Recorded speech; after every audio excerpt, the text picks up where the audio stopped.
Hey guys, welcome back to the channel. Today we are going to make some bath bombs. This is actually the fourth time that I have attempted this, and I have had to tweak the recipe every time, but this is the one that actually works. So I'm excited to share it with you guys because all the recipes on the internet have not worked for me.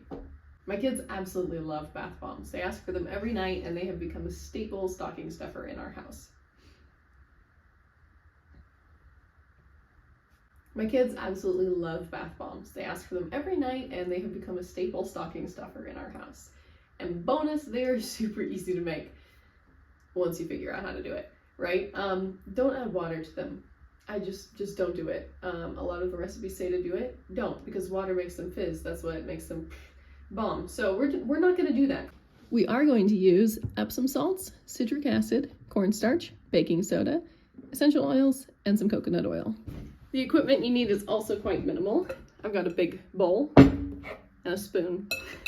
I'm going to mold this is all I have left, out of a little plastic Christmas ornament that you can get just at a craft store that you can use to make ornaments, but we're going to use it as a mold today. And the rest I'm going to put in this silicone baking pan, actually. I've used all kinds of different silicone molds, big ones, little ones, and they all seem to work just fine. So let's jump in.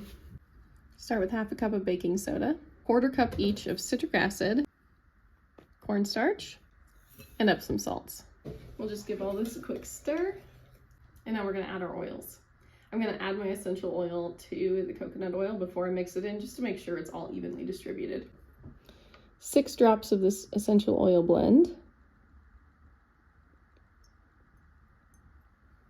The blend that I'm using is this orange spice that I found at Whole Foods, and you can use most essential oils. You just want to make sure that you're not using something like peppermint that's gonna burn. So if you aren't sure, look it up or just like put a little bit of it on your skin. You don't want anything that's gonna be harsh. Rosemary probably wouldn't be best either. I don't have them all in my head, but yeah, make sure that it's not going to burn you before you put it in your bathtub. Make sure that's mixed up and we're just gonna stir it in.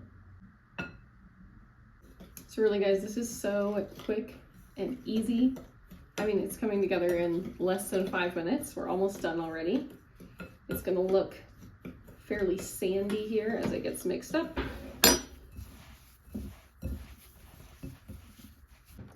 So you can see now it comes together when we squeeze it, which is what we want. So we're gonna start to mold this. Just gonna pack it into this half over here. And then I'll pack it into the other half. I want it to be nice and tight so that the two stick together. The two halves of the bath bomb stick together when I mold them. So I've got a little extra in there. I'm just gonna whoosh, whoosh, whoosh. Scrape out the excess so I can fit it together. And there we have it. Cute little Christmas ornament bath bomb, which, you know, if it's not Christmas, or even if it is, you don't have to keep it in this mold. It's just a fun way to package it at this time of year. So we're gonna let this dry for 24 hours and it'll be ready to use. And the rest of us, we will just pack into whatever mold we have available. Bath bomb. Look at that bath bomb they play with. Thanks for watching.